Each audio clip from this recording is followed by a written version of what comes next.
put this together.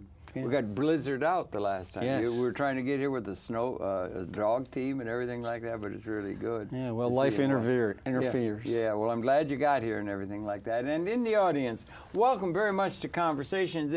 Our guest for this program is Ed Dodson. He's billed as a political economist, and he's also a faculty member of the Henry George School of Social Science and founder of, it's called the School of Cooperative Individualism. I was at that site, and it's amazingly rich. I mean, it's like an encyclopedia of political economy and economic theory, and a scholar of high order. And Ed, welcome very much. Glad we could finally put this together after a couple times when we were snowed out and so forth. Thank you, Harold. Good to be here. My great good pleasure. Anxious to have a talk with you. All right, good. Yeah, and your site is rich. You've got the whole thing there. But could you share, before we start, just wade in, born and raised, educated, and then we'll talk about economics. Okay. Well, I'm a Pennsylvanian. I was born in the Pittsburgh area, 1948.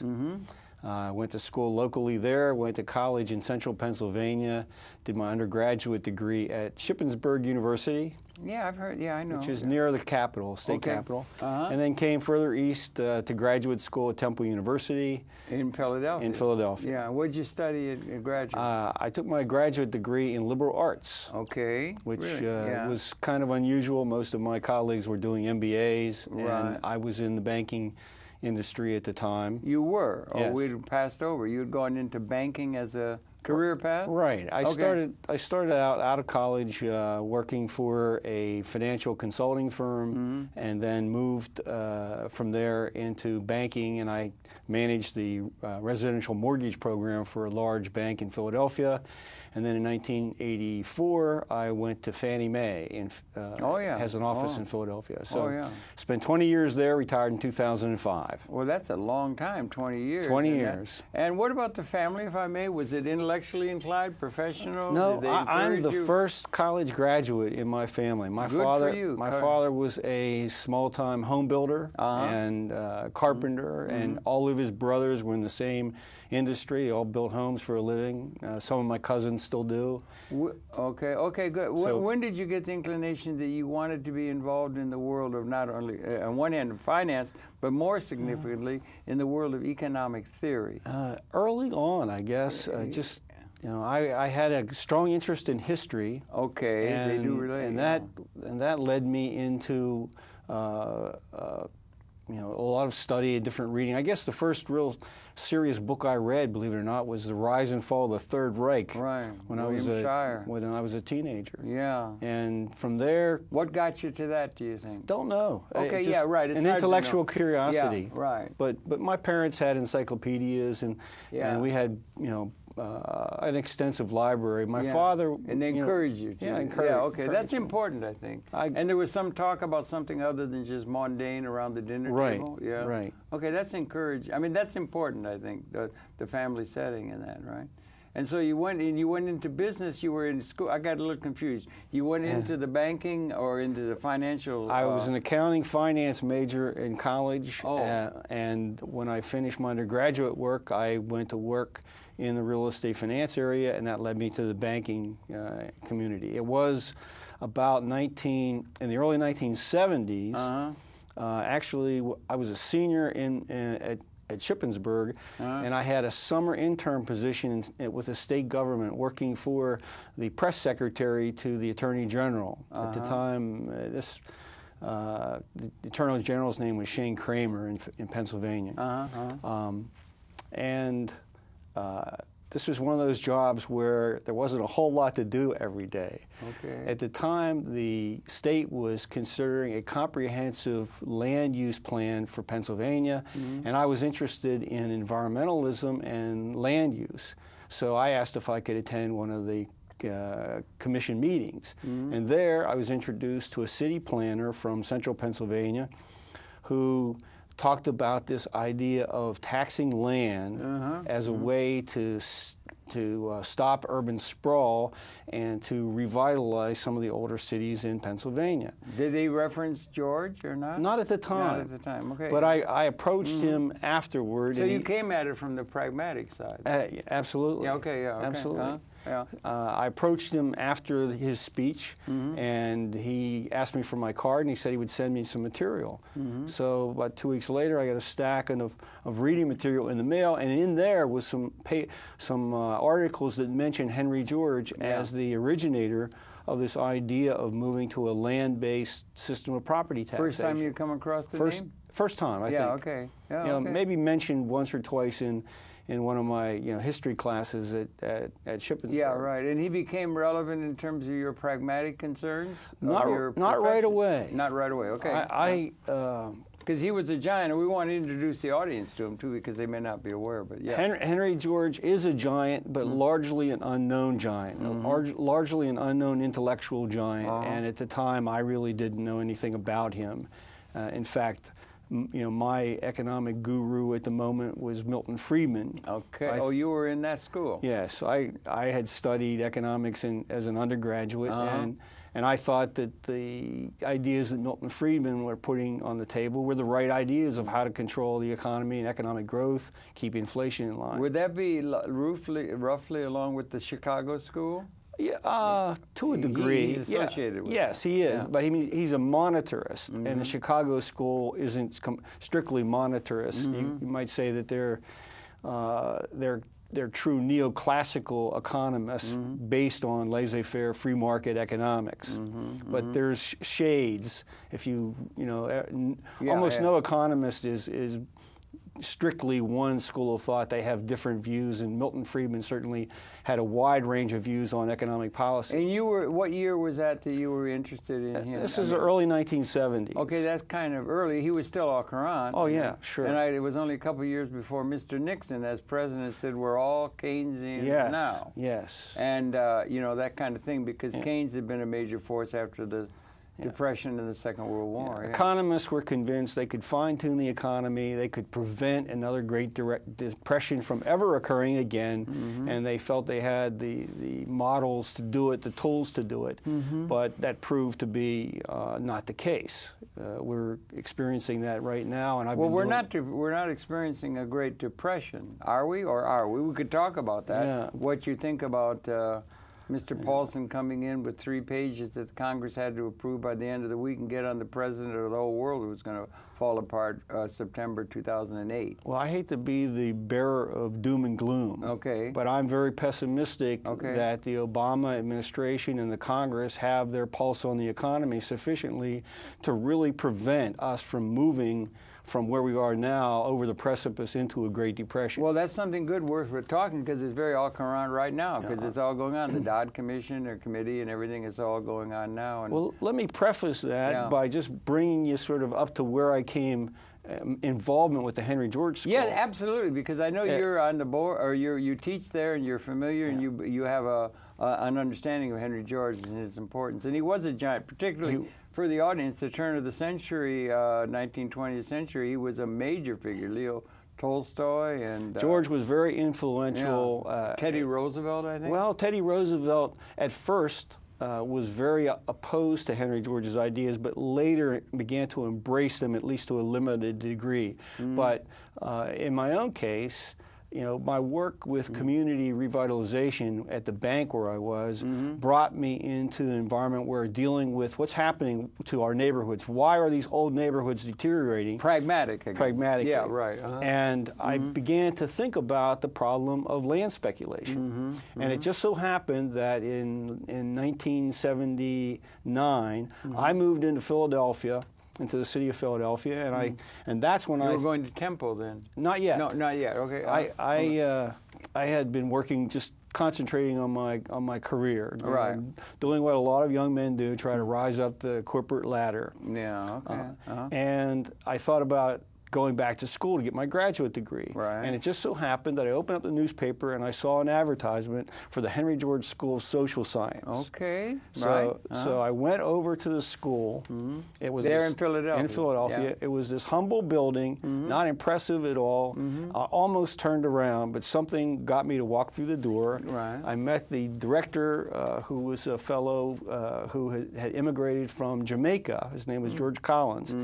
had a long conversation with him, and he convinced me that I should enroll in the Henry George School. In that very afternoon or morning or whatever. Evening. Well, it was evening class. Oh, evening. Oh, that explains it. So, It was done in the evening, yeah. So I thought, well, all right, I've been out of college. You hadn't been very aware of him then? No, not at all. So you were introduced to it, and enough to encourage... Curiosity. Curiosity encouraged by the thought to take a course. Right. Okay. So I went through the entire course load of the school, finished, and after about a year and a half, George Collins asked me to join the faculty, and I began to teach as a volunteer at the Henry George School, and became more and more interested in Henry George's analysis and writings.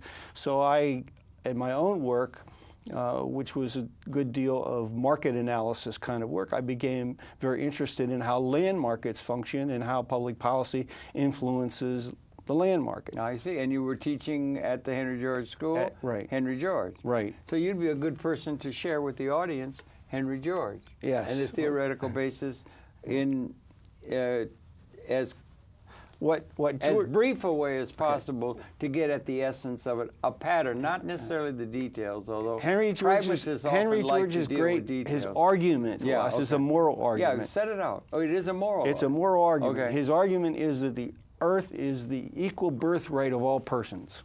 The earth and all the natural resources? All the natural resources. Okay, that well, no individual has a greater claim on the earth and its resources than any other individual. That's a claim. That's a moral. That's the way it ought to be. That's his moral principle. It's not like that, but that's the way it should be. So the question is, if you accept that basic principle, how do you make it happen pragmatically? We live in a world where we have nation states, where each group of people claiming sovereignty over some portion of the earth. We have title deeds to pieces of property. We have all kinds of maneuvers of land ownership and so forth, yeah. So recognizing that the world was organized that way, Henry George finally came to the idea that you could achieve equality of opportunity where the earth was concerned by a fiscal measure, and that was using the tax mechanism to collect the value of land. That is what people were willing to pay in a market, open market competition for access to any parcel of land anywhere. It could be zero in the desert to millions of dollars a year here in Manhattan. And he argued that that value is not created by any individual or any entity. It's created because of what economists would call aggregate demand, by population growth, by the demand that people have, the need that people have for access to land in order to live. Now, could you spell it out one more time? It might be worth going through again, because that's the basic premise. Yeah. We come out of a cave and it's all there and it should be owned by everybody. No human should be able to own it individually, or how, or no ownership. Well, no if we were starting over, George would argue that the best way for societies to distribute control over land would be by leaseholds. That the community would lease land to the highest bidder, and once that payment was made, George argued the individual's obligation to the community, to society, was over. That no other taxation would be appropriate. How did the community get the ability to do that, have the authority to lease that land to that individual? From where does that come? Well, if it's all owned by everybody. Well, this is also a pragmatic problem. If you're making the world over and it's already populated and you have 6 billion people, you'd have to have some kind of international agency that would have administrative districts. I mean, one could think of the world as no longer divided up into nation states, but into individual administrative districts, each district subject to the same universal law. And we don't have that. We do not have that. The Founding Fathers tried to something natural law, Locke and so forth. There was some talk about natural law. Yeah, well, George... And where did George's moral precept had a view of the... George viewed... Earth that was... George was... He recognized the injustice. He recognized the injustice of monopoly. That he viewed... the difference that Locke made between license and liberty, George carried over from Locke's application of that distinction to the economic realm. Locke offered us a distinction that Mortimer Adler later explained as freedom. Liberty is freedom constrained by justice.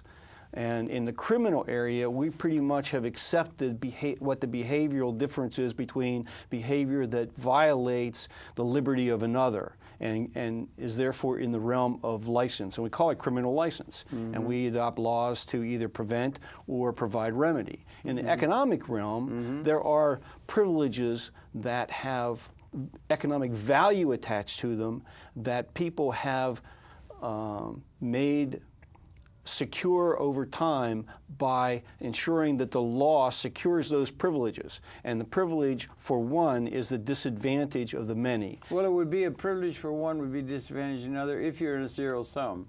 And the assumption is that the basic assumption in terms of economics would be, at least you can set me straight, that it will be the science of the allocation of scarce resources. Yeah. There's something. That's one definition. But the assumption that is assumed by all economics, it seems, with possible exceptions coming from other fields, it seems to me economics is too important to be left to the economists alone because everything's connected. But the assumption of scarcity is one that has to hold in order for the models to hold. We could never have one where there is enough or that we transcend scarcity at a level of capability. The issue that you're raising, I take 2 semesters to teach. Well, but it just summed it up. I'm not interested in details. Okay, it's the pattern. Here's maybe the best observation I can make, going back again to Locke. If you read Locke closely, there's something called the Locke Proviso. And Locke said that individuals should have the right to claim a portion of the earth so long as there is enough of equal potential productive value for everyone else. Well, those are words, yeah. And eventually, when you have enough people settle in an area, the Locke Proviso comes into play that there's not enough of equal potential economic value available for the next generation or newcomers. And so you have to make some accommodation so that those who are the first arrivals or the first holders of the land don't maintain the advantage in perpetuity. In perpetuity. And they would inherit that, and they did in the feudal order. They would inherit it through, the latifundi and that kind of thing. They would inherit, and you had a great concentration. And I think one of my favorite poets, because I don't hold with just economics in that, is James Joyce, a great poet who understood the implications of technology, which is unique in the evolutionary process. And he said, history is a nightmare from which I'm attempting to awaken. And history, I guess, begins with the Neolithic, when you began to start having some control over food source beyond wandering and gathering for a couple 100,000 years and so forth. But it's always been unjust. There's always been, from Nebuchadnezzar to pharaohs to Rome to emperors to the kings of let me put a question to you. What do you think? The dynastic state. It's always been somebody who is in control of the resources and the political system, and the other people are subject to them. Yeah. And it's always been like that and still is, because you have a small group of people, plutocrats, in each political entity and everywhere in the world that have control over the means of production and through ownership and political right are ruling, and the mass of the people are like serfs picking up leaves on a feudal estate. You probably don't see it that way. No, I think that's the way James Joyce saw it. I do see it that way. And it's just unjust. Unjust is the way of the world. Well, it is not just. It wasn't always unjust. When was it not unjust? Well, we had tribal societies who operated under what would be called communitarian values. Yeah, Iroquois. And the difference, the real changing, the trigger, if you use a term that James Burke, the English historian, great. The trigger was settlement. When people settled in one place, agriculture, they began to treat nature as property and accumulate property. And how was that accomplished? It was accomplished in those societies by a process that change the relationship of one another from being equals to establishing a hierarchy. How can you assume equals when we don't know? We don't have any record of the prehistory of the period. I think Ashley Montague writes well on how there's a certain thing about, like, say, there's certain principles that probably would apply that gave them an advantage of nurturing of the youth and even monogamy and these kind of things can be argued from a moral perspective. But they're projecting and they don't know. Much of the time we were running away from leopards. It was red in tooth and claw. Nature is not a benevolent kind of situation that we were in. We were being hunted down, one assumes, and there's a lot of evidence for it, by cats that were bigger, stronger, faster than us, that ate us with regularity. It wasn't such a beautiful thing that nature was that we came out of before we got to civilization. We're now in civilization. The civilization have all been unjust. Well, the ancient world, the prehistoric world, yeah, was certainly years, very risky for everyone involved. Yeah. But their sense of community required that they respect one another for each individual contribution to the survival. That's an assumption on your part. How can you assume that? We don't know that. Well, we can see the examples by the tribal societies that existed all the way into the 20th century. Anthropomorphically, okay, anthropologically, I'm not sure they're always. There's from my undergraduate days, a book by Gerhard Linsky, Power and Privilege. Okay, I don't know. And that's I've read it more recently, and I think his arguments still, hold about the. And I've written similarly that if you look at history, human groups develop largely along the same path, except when their development is impacted externally. If they run into another group that's more powerful and they're in competition for the same resources, there might be conflict. They might decide to have They call them wars. They could have wars, and the wars could be wars of annihilation. They were horrible. They were horrible wars. Or for territorial conquest. Right. And yes, that's the history of the world, more or less without exception. Yes. The whole history of the world has been war and fighting and killing and everything going on, and fighting over scarce resources and power, and it continues. Yes. There's been the argument that what we've had is one continuous war with an occasional lapse. Yeah, exactly. No, that's truce, more or less an occasional true. truce, not I think peace. Joyce was right when he said it's been a history of injustice, Dickensian conditions, William Blake, all of that. It's been a few people who would live in a castle, and they would have all the servants, and they would have a hierarchical order, and the emperors and everything, and the people were like serfs, slaves, essentially. We had chattel slavery with the black people. We had no rights for women. It's been a nightmare of injustice compared to what might be possibly in the offing in the modern experience.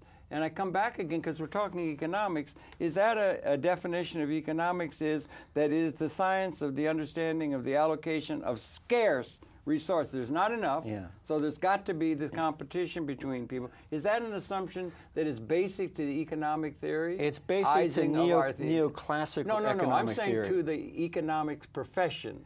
They cannot deal with a situation or can't consider a situation where there may be existentially or at a level, maybe evolutionarily. You have to go outside of economics, Marshall and all the other kind of arguments we've had, and Keynes and Schumpeter and Van Hayek and all that. You have to get to a situation where the situation is qualitatively changed at the level of capability. Yeah. Can you imagine a situation that is non-zero sum, that is a dawning age of abundance or transcending material scarcity, or is that something like physics would say is an impossibility? What a complex question. Well, it's a basic one that's confronting mankind. I'll answer you this way, getting back to Henry George's frame of reference. Okay. Henry George was called a political economist, and I teach political economy. Economics became a sub-discipline of political economy, not a replacement for it at the turn of the 19th to 20th century. 19th century is called political economy, yes, wasn't it? Yeah, all the way. They linked the two. I think that's good. I think that's appropriate because economics informs the political process, does it not? Mightily. I would argue, in a sense, that politics dictates economic outcomes. Okay, and that's different. and that puts politics political systems as what economists would call an externality. It's a major externality. So if law is just, then which it's not. Which is not. If law could be made just, then the picture of the world that you've painted could be possible. We could have a world in which there was no poverty, no starvation, no serious economic disruptions as occur now on a regular basis every 20 years. Okay, and everyone would be able to realize their full potential in a liberated way. Yes. That would be something in the prophetic tradition coming out of history. Yeah. Some would say utopian. Utopian, and then that's derided. That's a deriding term by the realists and by the people who say you're the pragmatists, who say that never can be. Yeah. You can't have that because there's not nearly enough and can't be. Well, and because human beings have human nature. Human nature has in part has greed. Yeah. And what the political economists were looking to do was try to cultivate the more cooperative side of human behavior, and they tried to come up with systems of organization that would do that. Well, they did, going back to the French physiocrats who were predecessors of Henry George, but and even Adam Smith, if you read Adam Smith closely, Adam Smith was not arguing that we don't need rules, that we don't need government. He was arguing that what we need is a fair field with no favors. Absolutely. He was a moral philosopher. Moral philosopher. He was a moral philosopher, that's really. Correct. Yeah, right, yeah. So, the point of departure really occurs at the 1870s or 1880s. And you think about the world that was going on, in Germany in particular, governments that were empire building needed to know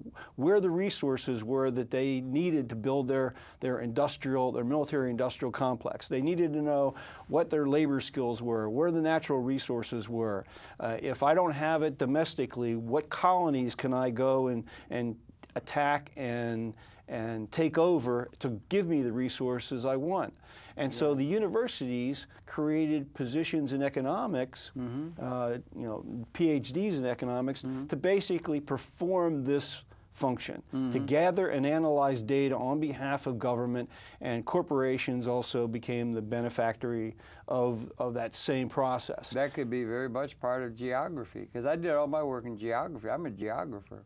Well, so I studied a lot of, population trends, natural resources. Well, this is the beginning of the social sciences, Harold, and it's not, it's sociology and it's political science, it's history. In that period where, you could say that Adam Smith was a historian, was a sociologist, and all the way through to Henry George, after that, the social sciences divided into subdisciplines, and each one created their own language, their own jargon, their own quasi-mathematical analysis, and the latifundistas partied on.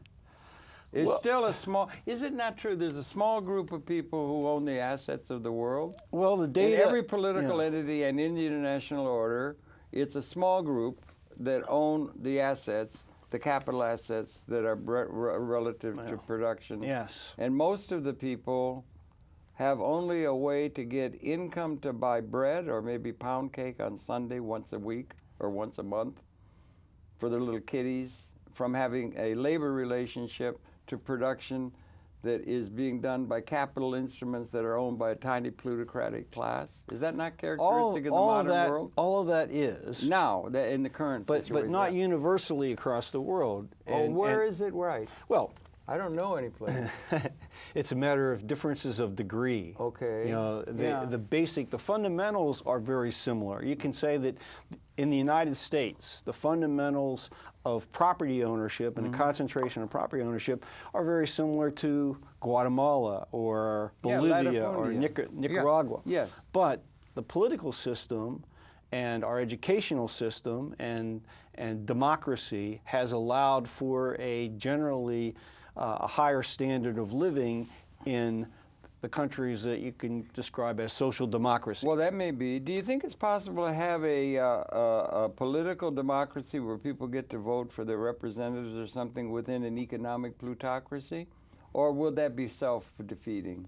Because what happens is they get the Congress and with the money that they get by having the ownership, they can hoodwink the people, and then they can put lots of money in the pockets of the people in the Congress to control it for the interests of those who have the ownership. Well, and that's more or less the picture of the modern world. You've described the case pretty well. Yeah, I mean, that's where we've moved to. That's where we've been. I don't know when we were not there.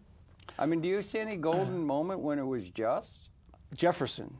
You want to go back to Jefferson? Okay, well, and Adam Smith in the beginning of the Industrial Revolution. Well, why did most people come from the old world to the new world? To escape the horrors that were over there of injustice. Well, yes, partly and inopportunity. Partly for political and religious, freedoms. Right. But also because and to earn a buck. In the old world, the land was basically controlled by, the latifundia. By the king and his entourage, etc. The earls and the barons. So people came here because of the availability of free land. Well, yeah, you had a continent that was open. You only had the North American Indian peoples here, and they weren't very well organized. So it was a great opportunity to come and conquest. Right. And conquest and beat them down and steal their land. So getting back to Jefferson, Jefferson thought that it would take about 200 years for the continent to fill up. Before it was vast. Before the problems of the old world would affect the new. But even before he died in 1826, he began to see that the agrarian utopia that he was hoping for was changing rapidly. That the cities, New York and Philadelphia, were starting to take on the appearance of old world cities, and that there was this wedge that Henry George described between those who were being moved up the economic ladder and those who were being moved down, and what our economic robber barons or the industry leaders even of that era looked to was immigrants to provide the labor pool, the cheap labor pool, to build the canals, to build the railroads, to dig the tunnels, to do all of that dirty work, and do it at a very minimal cost in terms of payment of wages. Slave, indentured slave labor and everything like that. And also, like at the time of Adam Smith, there was virtually no manufacturing. Every rifle was handmade. You made a pair of boots, you had to have leather. It took you 12, 15 hours to make a pair of boots. There was nothing manufactured. There was nothing really industrial. You mean here? In the world.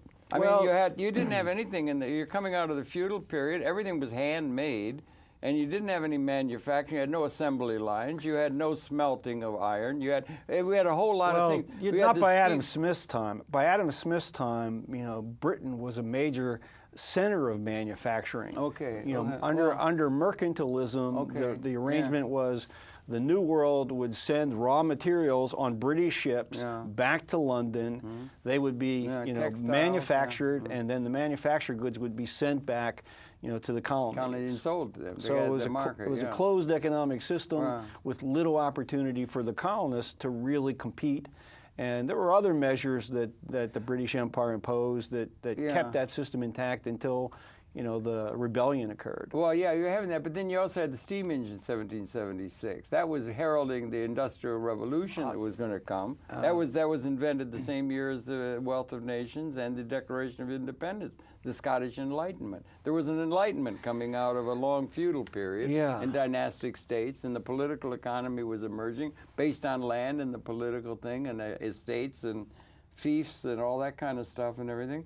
And then we got to a point where we were developing, and then it's come to where, but what does keep constant is you have a few people who are the head of the situation, and you have economic plutocracy.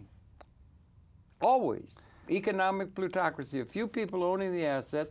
They then set the template for all the institutions, the peer review. They get sycophant people within their realm who will set up a theoretical basis that will underline their power or will balance their power. They form political powers to get advantage to the people who are already advantaged, and that's more or less the history of the world, it seems to me.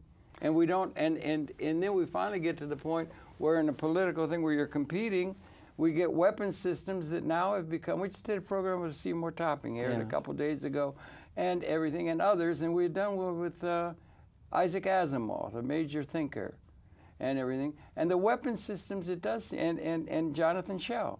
The weapon systems that is the ultimate extension and the basis of the support of the inventiveness of human consciousness by the people that have the political and economic power through history is to make better weapons. So they will have an advantage. They'll have a Gatling gun over a musket, and they can go steal the grain from somebody else and become powerful.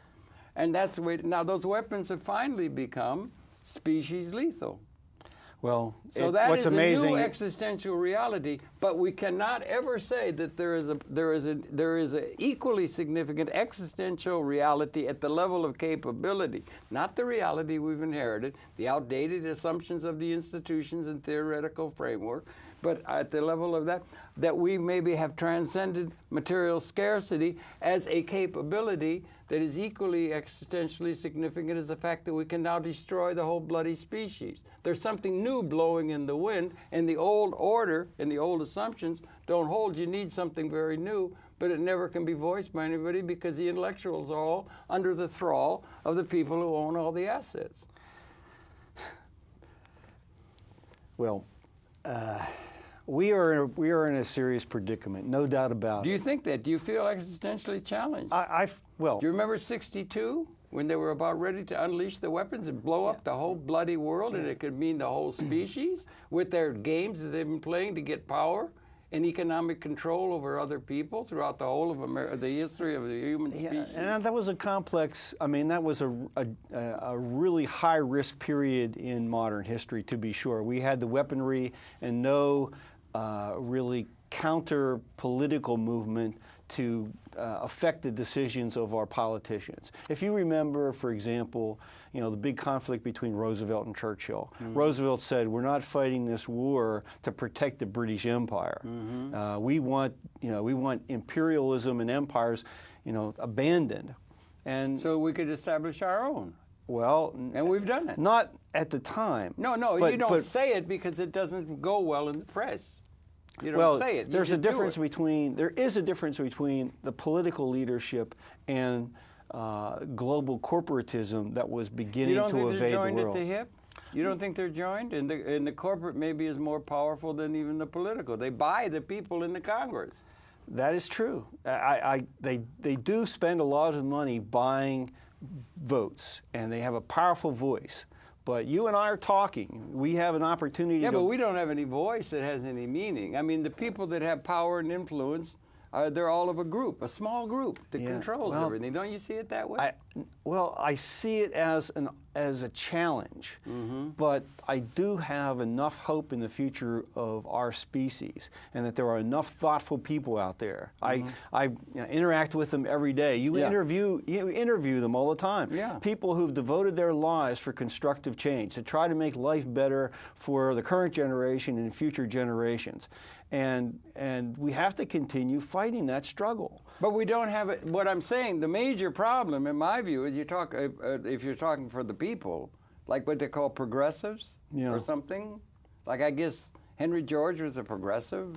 I don't know how they define it and everything, but that we don't have a vision from the. It's the intellectuals are falling down on the job. They don't have a vision adequate to what the future requires, rather than reifying the old institutions out of which we're coming. Generally speaking, there's no vision. Where's the vision? Where are the big thinkers now? Generally speaking, and what is the application of Henry George to a big thinking that could bring a major transformation and think on big terms in terms of the macroeconomic situation? I don't see any. There's a germ out there. Okay. And the Henry George. During his lifetime, George really became the head of a significant political and social movement around the world. Around the world, Sun Yat-sen, I think, right? Well, he influenced Tolstoy significantly. Tolstoy, absolutely. Yeah. Winston Mark Churchill, Mark Twain. He and Mark Twain were contemporaries and knew one another. Yeah. But the movement that Henry George started dissipated in the early part of the 20th century, really because of the pressure of the two world wars. And the problems of the Great Depression were George was largely a free market economist or political economist. He advocated that we should reduce tariffs, eliminate tariffs. He was a free trade proponent. But he was anti-monopoly. His analysis was, if we just deal with monopoly and allow commerce to flourish, then people will peacefully interact with one another. If you allow people to trade with one another openly, there's a relationship that gets built, and an understanding, cultural exchange, and the kinds of pressures that people have with one another that lead to war will be greatly reduced. So, and then along came the First World War, and the mustard gas, trenches, and then the Second World War, and the rise, and then of course the rise of communism, which in the social democracies in the United States was viewed as an arch enemy, but it also gave the corporate elite an enemy, an excuse for taking over many of the former colonies, or at least putting in puppet regimes in order to extract resources. Yeah, it used to be the commies that were the enemy du jour of the imperialists. Now it's the Islam, it seems to be. Well, there again, we get to it's a complex history. We intervene in these countries. The best example I can think of is the Balkans. Look what happened. Look what happens in the Balkans.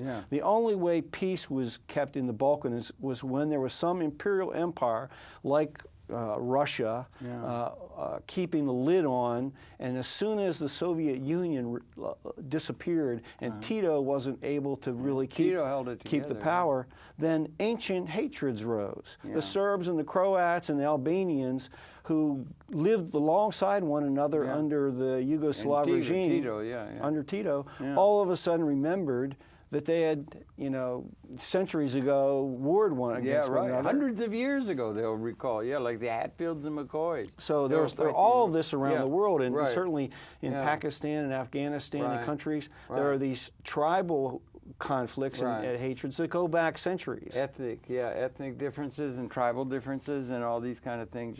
So these are complex issues to deal with, and we still don't know how to deal with them because we don't, in the West, even though in our society we have fundamentalist evangelical, Christians and other religious, people, they haven't, more or less, they haven't resorted to the same kind of tactics of looking at anyone who's not of the same faith, not of the same ideology, as basically not a human being, and not deserving any. Well, that's happened throughout history. Witchcraft and all kinds of things, and isn't it amazing? We're in the 21st century, and this mentality still exists. Well, as recently as the Second World War, we were at least protected at that other existential level. That's the one I keep coming back to, because like a pregnancy in a human embryo is 9 months, and when the 9 months comes, you're in this context and everything, and when the 9 months comes, there's a change, is there not? You come into a new kind of condition. But you're helpless. You're helpless in terms of that. That's an interesting metaphor. But the point is that in historic terms, the fact that we get to this point, 200,000 years Homo sapiens been here out of the evolutionary process, 10,000 generations. We get to a point now that is existentially different, and in evolution of species, there is steady state, and then there's quickening, and then there's a quick up, and punctuated equilibrium, the new appears. There's a new that comes, okay? There's been a series of those in history that made up history, but we may be coming, do you understand the significance? We may be coming to what in the ancient prophecies we're thinking of liberation, to where you could have real liberation of every human being to do what it is, their full potential in terms of what they want to do, rather than what some political structure says they have to do in order to have bread to eat, as they've done in a quasi-slave way.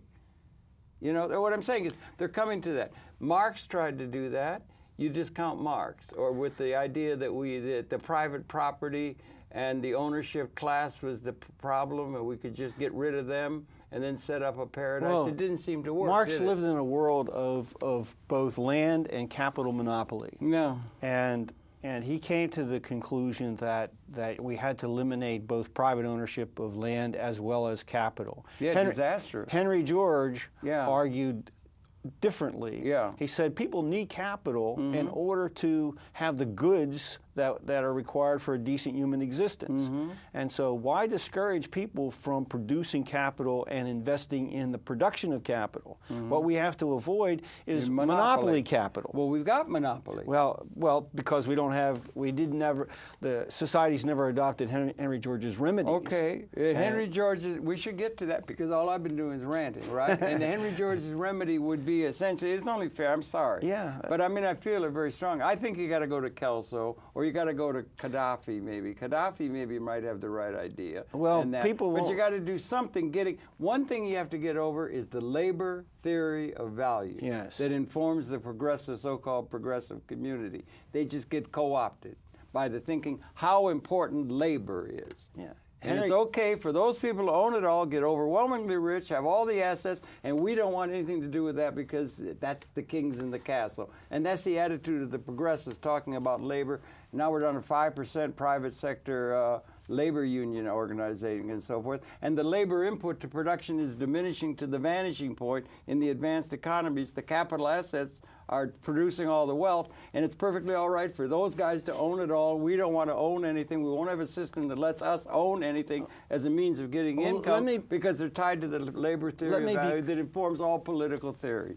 All economic theory, seemingly, and practically in terms of the way the world society is set up. There's a distinction that Henry George makes and that Marx makes as well, and mostly all the political economists make it to some degree, and that is this distinction between capital goods and what we think of as capital assets today as financial instruments, a bond, a mortgage. Well, a bond and a mortgage aren't capital. They're claims on capital. That's right. So a businessman who starts a business, buys a building, buys machinery, produces goods or provides services from that activity, that person is investing in capital goods and investing his labor as well. George would argue that as long as you're in a competitive environment where there's no privilege attached to that business, no special license that gives them subsidies, that in fact George would argue that a key is that business owner pays to the community the full rental value of the location, which the community provides as a form of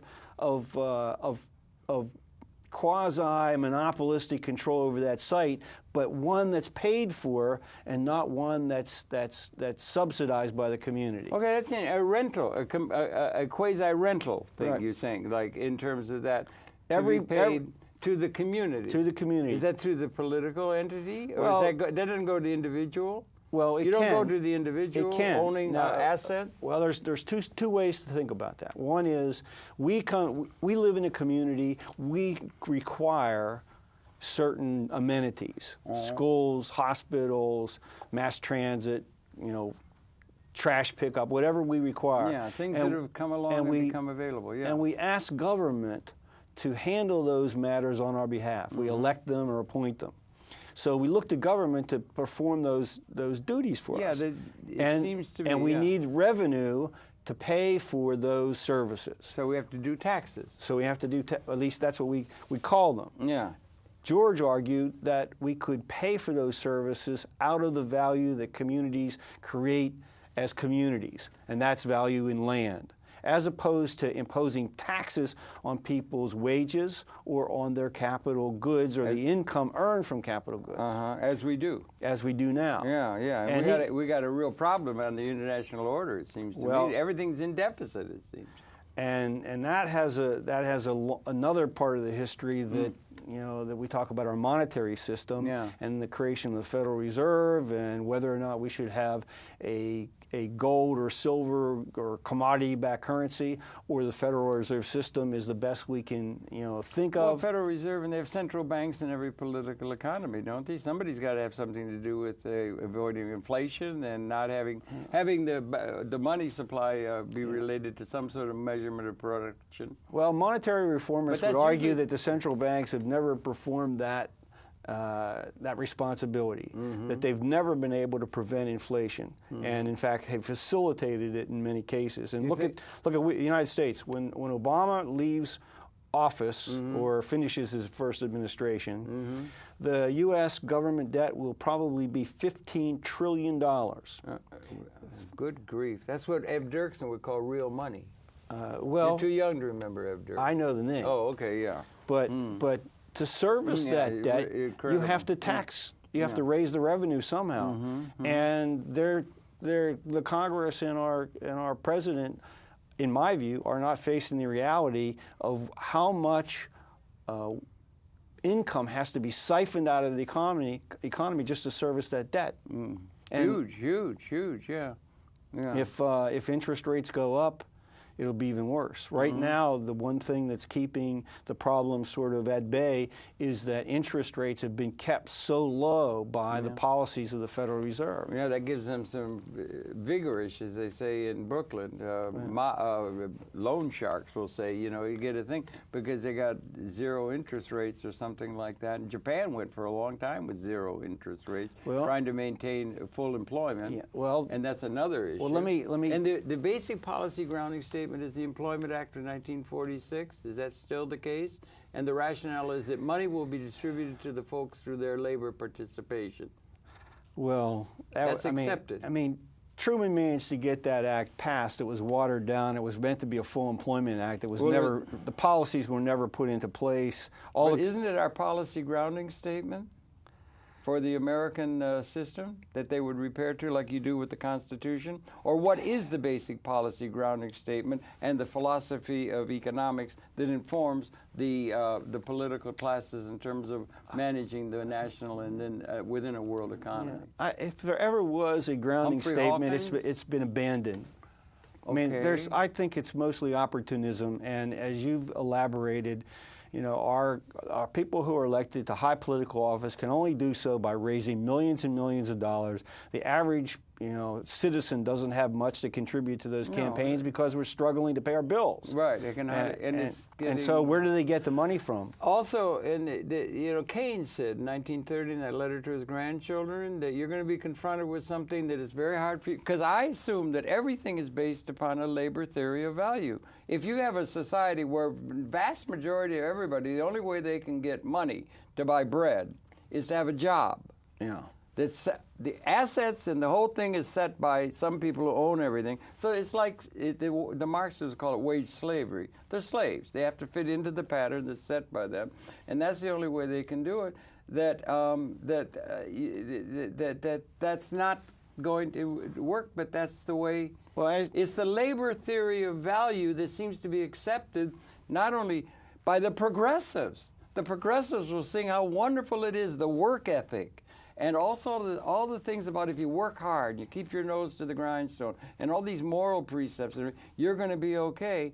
Meanwhile, it is out of sync. They need to have a way to have an ownership stake in the tech, not the finance, but in the actual productive capability. You have to have a way to form the capital, let us do what we're technologically capable of doing, and you have to have a way for the people to have money to buy what can be produced without their labor participation, and it doesn't seem to have any resonancy anywhere unless you get into something close to binary.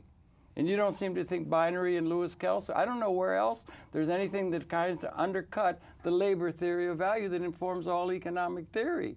And the worst is, it's the progressives who will sing the praises of work.